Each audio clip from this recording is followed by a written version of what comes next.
The following is the exact federal courtroom testimony from the Sean Diddy Combs trial, as reported by Inner City, and should only be used for educational and entertainment purposes. Please use caution before proceeding. Millions of people have watched Ashton Kutcher portray the sly tech investor, the charming prankster, or the silly heartthrob, but on a muggy spring morning in a Manhattan courtroom, the same guy came forth not as a famous person, but as a witness in one of the most unsettling celebrity trials in contemporary history, in which Sean Diddy Combs was charged with everything from organized abuse to sex trafficking. Kutcher, who was formerly a member of Diddy's The Notorious Hollywood rap group, was forced to testify. The court was astonished by Ashton's words, which filled the room with quiet. Kutcher wasn't merely there to distinguish himself from Diddy. He was there to disclose something that no one anticipated: a startling admission, a betrayal, and a secret that may alter everything. This is the story of Ashton Kutcher's day when he broke his silence. The mood in the even for a case that was already full of shocking disclosures. The courtroom was unusually tense. But on day 9 of Ashton Kutcher's trial against Sean Diddy Combs, the atmosphere changed when he was brought to the stand. Kutcher entered in a strange sort of silence, not like a Hollywood star accustomed to red carpets and fanfare, but rather like a guy cornered, his tie tight, his brow sweaty, his eyes searching for an exit that didn't exist since for the media had conjectured for weeks that Kutcher's name may arise after years of pictures. Investments and parties with Combs had resurfaced following Diddy's arrest and Ashton's scandal, but this was the first time he wasn't on a soundstage. He was under oath. Crew had been putting in extra effort to clean up the timeline, but no amount of spin could alter the evidence the prosecution had uncovered. Kutcher's identity was found in money records, security logs, communications, and, most incriminating of all, several recordings were taken from Diddy's ranch. And Ashton Kutcher, the prosecutor, asked, "Do you recognize this image?" Kutcher glanced at the screen and saw that it was a grainy shot of him holding a drink with his shirt partially undone. He said, "Swallowing," in a dimly lit room with faces blurred for privacy. That was at the first of several confirmations at Diddy's White Party in 2009, and as his testimony developed, a carefully selected public facade started to fall apart. Kutcher at first spoke calmly, but his tone was trembling. "I was friends with him," he said, "and I looked up to Combs, but there were things I saw that I chose to ignore." He described how the so-called knew at first it was partying, then it was business, and then it was something else. Kutcher claimed that there was a tipping point when the Hollywood Rat Pack, which included Danny Masterson, Wilmer Valderrama, and himself, went from private events to what I'd describe as tailored experiences, and I didn't ask enough questions. The prosecution asked Kutcher if he had ever seen illegal activity, and he paused. "I kept saying that I didn't know what I was seeing at the time.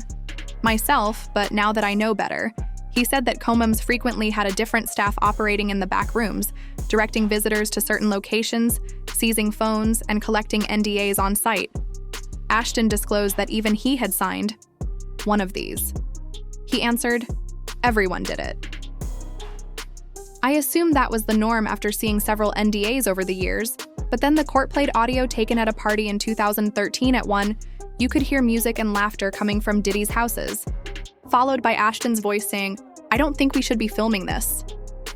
He said, "Seriously, this is too much." Another person remarked, "Calm down, it's all taken." The prosecution turned to Ashton and asked, "Who were you referring to?" His eyes flitted to Diddy, who was sitting there looking dumbfounded. "Care of they already signed." The defense table. "Guests," Ashton at last stated.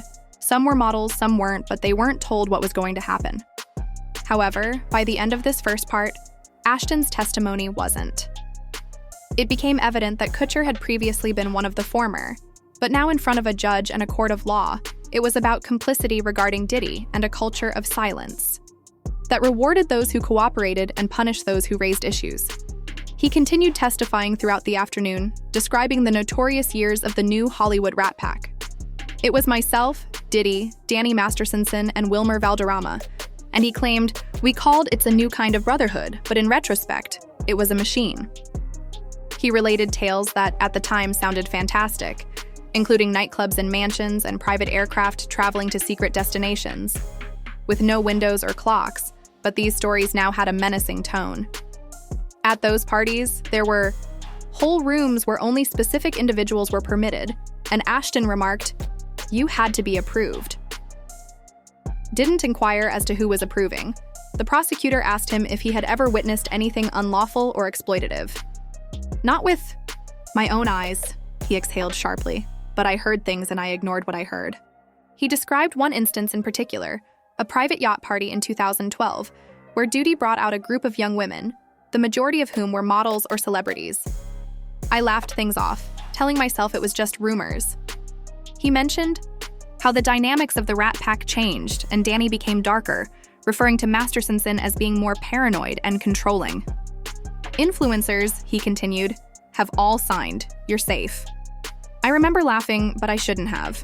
Danny and I were friends at the time, and the court played video from Diddy's 2009 White Party, which Kutcher co-hosted and which I had suggested. He acknowledged that we were publicly endorsing charity, but I believe that behind the scenes we were. He told the court that he began hiding secrets as time went on, saying that you don't get to be a big celebrity in Hollywood without knowing when to shut up. He was making millions of dollars and he had a brand, and he didn't want to destroy that. Also described how visitors who asked too many questions were not allowed to return. There was a guest list and a blacklist. Everyone knew that Chuck Holmes existed. He even brought up a distressing incident involving a female. When I asked a guest, and another famous person whose name was omitted from her court testimony, whether she was all right, she said, "They told me not to talk." That statement remained with me, and Ashton started to cry a little. The gallery sat in startled silence as Ashton Kutcher, long regarded as the likable goofball and tech-savvy investor, was shown here because I was a part of the circle, and I saw enough to know something was wrong, but I did not do enough to stop it. Kutcher's testimony changed from Hollywood rumors to actual exposure, which is what the industry has long referred to as freak-off. The devoted spouse was suddenly revealing layers of a Hollywood secret that few dared to face, and it was just getting deeper. "What's a freak-off?" the prosecutor asked Ashton, who paused. "It's an event Diddy would host," he answered. Blogs and anonymous posts became part of the courtroom lexicon. It was portrayed as performance art at times, but it wasn't. "Not really," he explained, referring to how he was invited.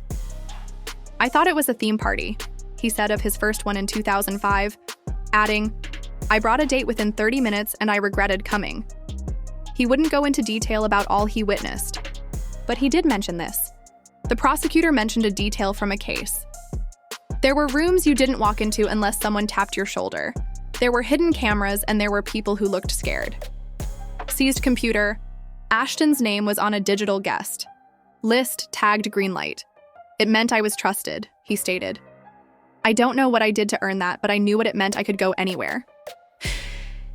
He added that he was handed NDAs to sign that were drafted not only for visitors, but also for well-known entertainers, security personnel, and caterers.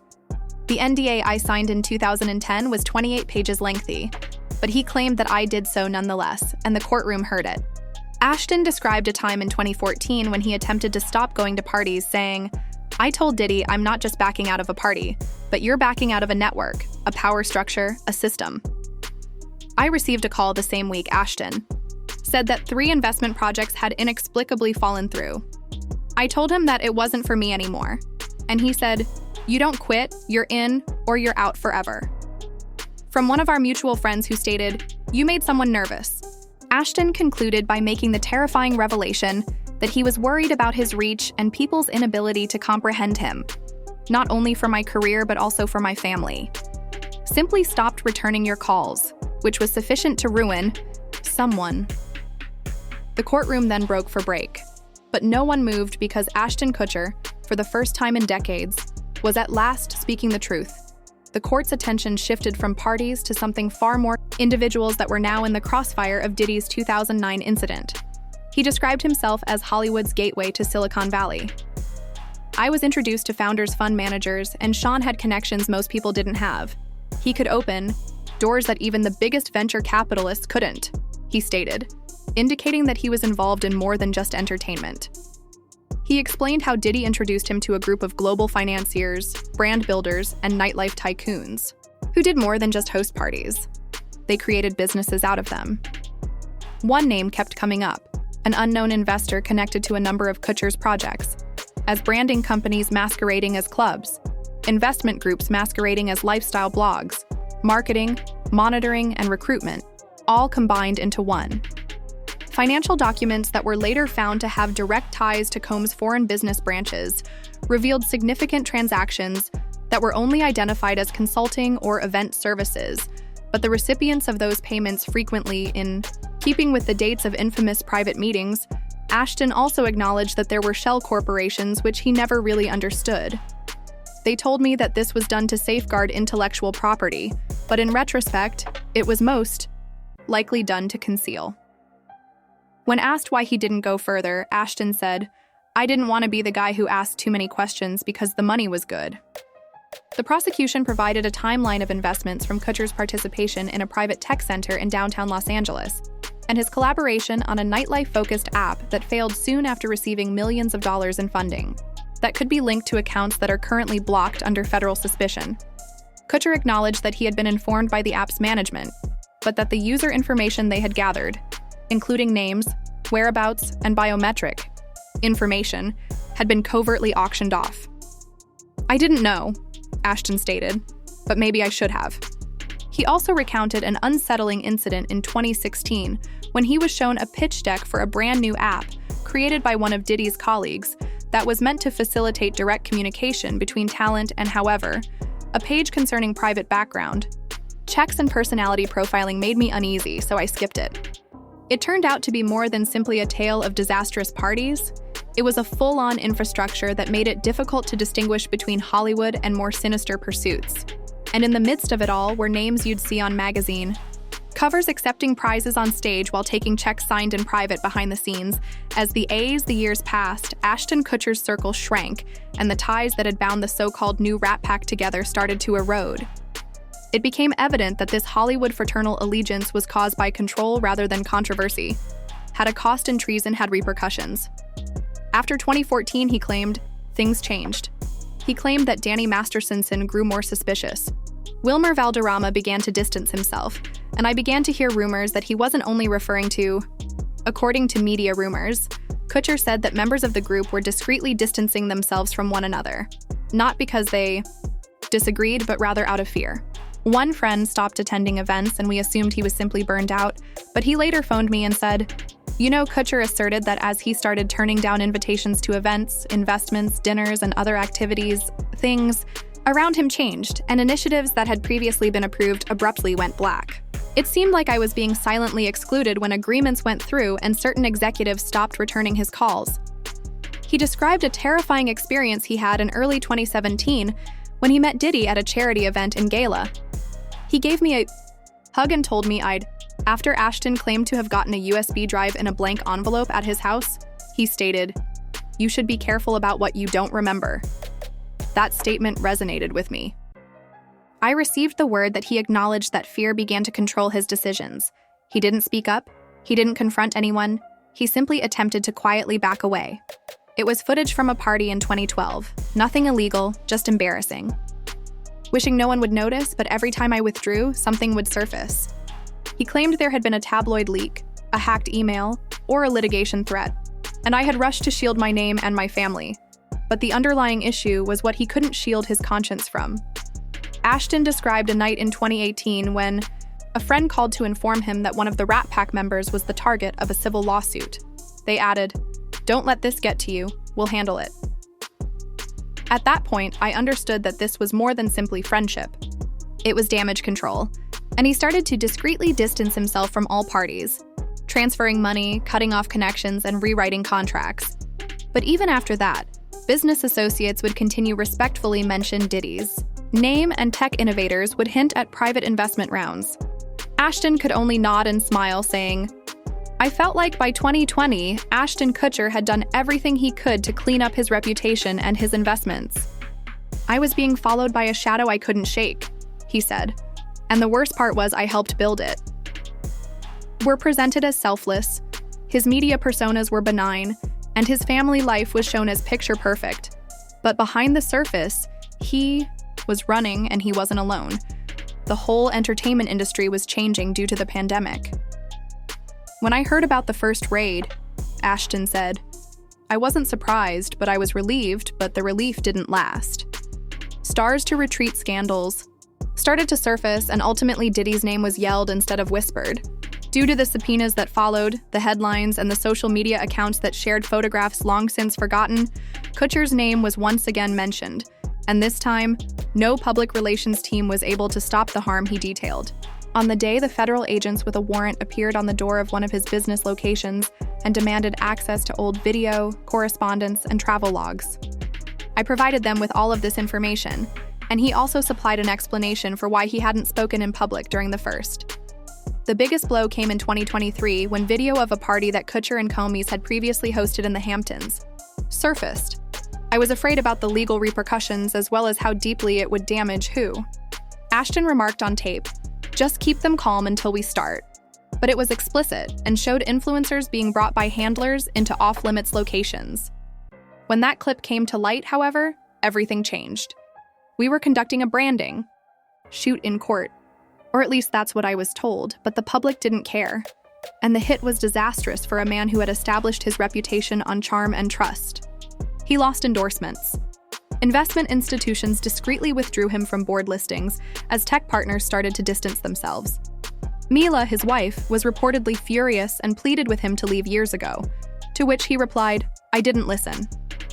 I had to explain things I couldn't even explain to myself when Ashton's kids started asking why strangers yelled outside their house and why news trucks camped outside. It ended not with a boom, but rather with a collapsing Ashton's voice fell, as the once unbeatable Hollywood A-lister saw his empire crumble, not because of anything he did, but rather because of what he failed to see, and worse, what he refused to stop. The courtroom sensed a sudden change as the subject of Danny Masterson's sin, whom he had formerly referred to as a brother, came up. No one in the audience needed to be reminded of Masterson's fate. He was found guilty and given a sentence. But what no one had previously heard was how deeply ingrained he was in this circle, how much power was used to shield him, and how Ashton Kutcher was much more involved than he had previously acknowledged. When we first met, Ashton started sharing everything at work parties. Danny was connected to Scientology, Kutcher to technology, venture money, fashion, and music. And he explained to investors that the years they spent working on that 70s show weren't only about filming Offset, they were also about networking. Fundamentally, they combined everything into a single network of authority intended to stifle dissent. What people are unaware of, according to Ashton, is how that power operated behind the scenes when Danny was initially charged, and it wasn't only attorneys who got. He described a particularly upsetting evening in 2017, right before Netflix fired Masterson from the ranch, saying a private message, "I watched it happen. It involves people from every business being asked for favors." During a dinner in the Hollywood, and even discreet contributions to women's charities, all of which were timed with particular legal milestones. Ashton said that, "I was scared of what would happen if the public turned on us. I joined the distraction machine." He paused before making one of the most terrifying discoveries, but in 2019, Danny was in a panic and stated he would take others with him if things didn't work out. When I inquired who I realized what he meant when he asked, "You know who signs the checks?" By this point, everyone in that circle had realized that this wasn't just about Ashton Kutcher being in the wrong place at the wrong time. Rather, it was about a man who had been close enough to the center to witness the gears turning eventually revealed how silence was purchased and how it almost cost him his soul. Ashton talked about the cleanup crew. Wasn't a single gang, he claimed. Rather, it was a system and a strategy that included fixers, drivers, private medics, publicists, and legal shields. All of this would be reset by morning, with people's purchased stories and occasionally memories, deleted as well. Described a 2015 event abroad where a guest had a medical problem. A security crew arrived, took her away, and by morning, the room where she had been discovered had been renovated. "I saw the blueprint," Ashton added. He said that there were 3 levels of silence: the hush pay, the job offer, and the threat. Some people received a new automobile, some were cast in a new television show, and some just financial papers that revealed Ashton had approved payments to a media consultant through one of his LLCs, who had also worked on damage management. For a diddled fashion, were shown after the invite list vanished. Campaign at the same time, and when questioned why, Ashton said, "I didn't know how to escape." He also disclosed that by 2021, he had started to discreetly distance himself from some endeavors and had broken off his connections with Diddy's colleagues. He even erased 10 years' worth of images from cloud archives and shut down defunct enterprises, but the more he attempted to distance himself, the more others questioned his silence. "Have you ever tried to delete a portion of your life?" asked. The trouble is, he talked about a terrifying letter he sent to his wife Maunice in early 2022, which included a picture of her with their kids and a paragraph from a contract she had never seen.